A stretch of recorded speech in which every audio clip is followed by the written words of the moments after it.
السلام عليكم ورحمة الله وبركاته. أحبائي وإخواني إخوة الإسلام، معكم مستشار أحمد عبد ماهر، المحامي بالنقد والباحث الإسلامي. منذ أكثر من 50 سنة وأنا أتكلم في تجديد التراث، وأتكلم في إزالة الفضول والشوائب من التراث.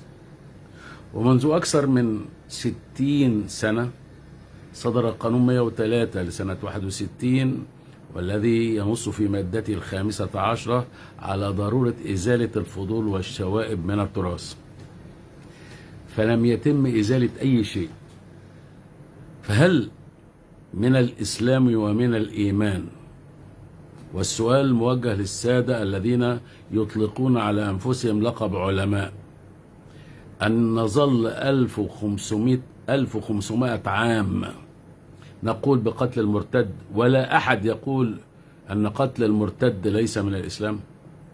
هل يصح أن نظل 1500 سنة أو أكثر نقول بقتل تارك الصلاة، ولا أحد يقول أن قتل تارك الصلاة ليس من الإسلام؟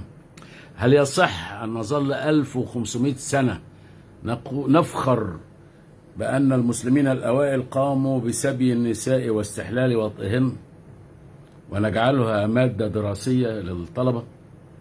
هل يصح أن نقول منذ 1500 سنة أن الأوائل العظام قاموا باسترقاق الأسرى وبيعهم في الأسواق بكل فخر؟ هل هذا هو الإسلام؟ الإسلام الذي يقول ادعو إلى سبيل ربك بالحكمة والموعظة الحسنة؟ الإسلام الذي يقول لا إكراه في الدين؟ الإسلام الذي يقول ولو شاء ربك لآمن من في الأرض كلهم جميعا أفأنت تكره الناس حتى يكونوا مسلمين؟ إذن لابد إن إحنا نراجع نفسنا شوية.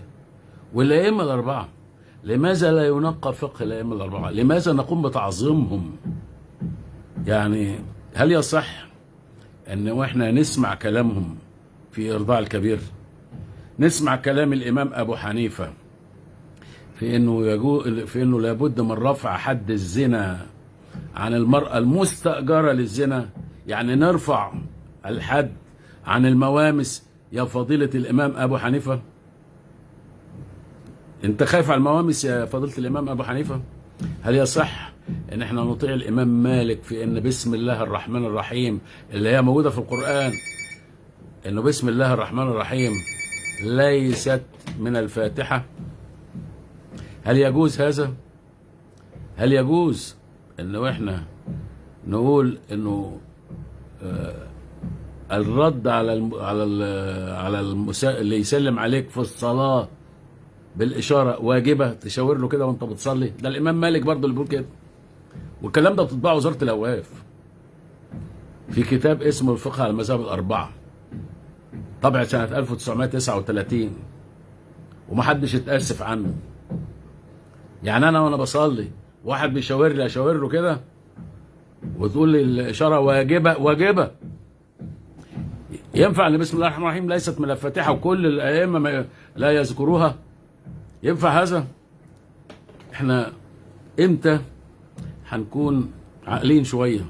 ينفع أطاوع الإمام الشافعي وهو بيقول يجوز للرجل أن يتزوج ابنته المتولدة من ماء زناه بأمها؟ يعني واحد زنى بواحدة يقوم بنتها تجوز ليه؟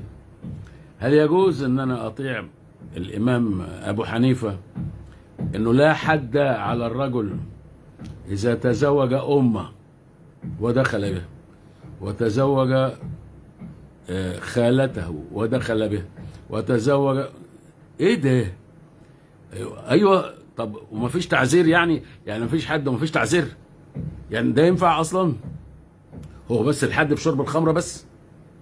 يعني واحد اتجوز امه ودخل عليها، او دخل على بنته، او دخل على مرات اخوه، او دخل واتجوزها، هل هذا صح؟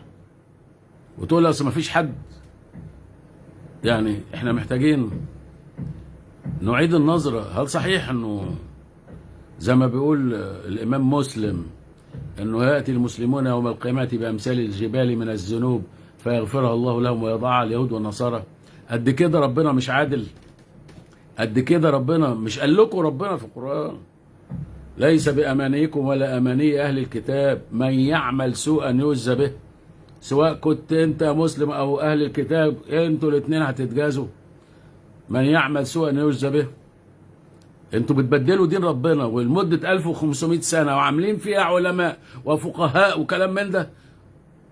طب ما حد يجي ناظرني بقى وأنا أقول له الكلام ده على الهوا، أشوف هل صحيح إنه حمل المرأة 4 سنين و5 سنين؟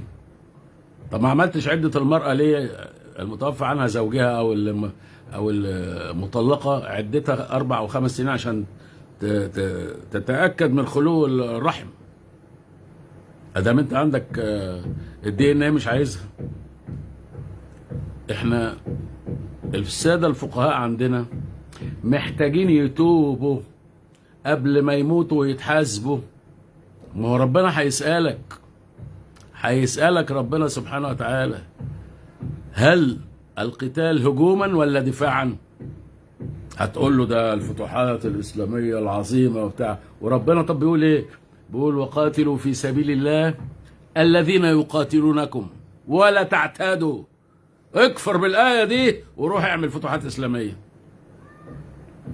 هتقول لي يعني الصحابة غلطانين؟ هو بالشكل وبالمنظر وبالصحابة وباللي مش عارفين. بيقول لك ربنا مفهوم الكلام ده ولا مش مفهوم؟ وقاتلوا في سبيل الله الذين يقاتلونكم ولا تعتدوا إن الله لا يحب المعتدين. يعني ولا مش جايه معاك دي؟ ما جاتش معاك في حكايه الصحابه برضو؟ قول المولى عز وجل وما محمد الا رسول قد خلت من قبله الرسل افان مات او قتل انقلبتم على اعقابكم ومن ينقلب على عقبيه فلن يضر الله شيئا وسيجزي الله الشاكرين. ما جاتش فيك دي؟ ما حسيتش؟ بتدرس ليه الفتوحات على سبيل من التعظيم؟ عايز اعرف هل المفروض انه احنا نعمل مفتوحات بالسيوف؟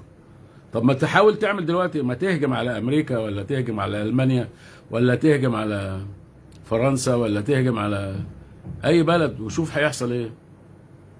ولا انت عشان دلوقتي اصبحت متاخر في كل شيء حتى في دينك وبقيت ذليل فما بتتكلمش؟ وهل صحيح انه امريكا والاستعمار وبريطانيا بيمدوا داعش بالسلاح؟ ما بيمدوش داعش بالسلاح. ده داعش دي ربيبة هذا الفقه الأحول المجنون، وهي اللي بتشتري السلاح. الغرب بيبيع سلاح، محدش قال لأ، بيبيع ليك وبيبيع لإسرائيل عشان تتحاربوا انتوا الاثنين، مش مهم. انما مش بيديك سلاح عشان تحارب بيه إسرائيل، ولا بيديها هي سلاح عشان تحاربك. هو بيبيع سلاح. ما تقوليش بقى اصله بريطانيا وفرنسا والاتحاد السوفيتي واللي مش عارف مين وامريكا بيدوا دواعي السلاح. هم بيبيعوا سلاح وداعش بيشتري، وانتم بتتبرعوا لداعش عشان تشتري، عشان تنفذ قتل المرتد.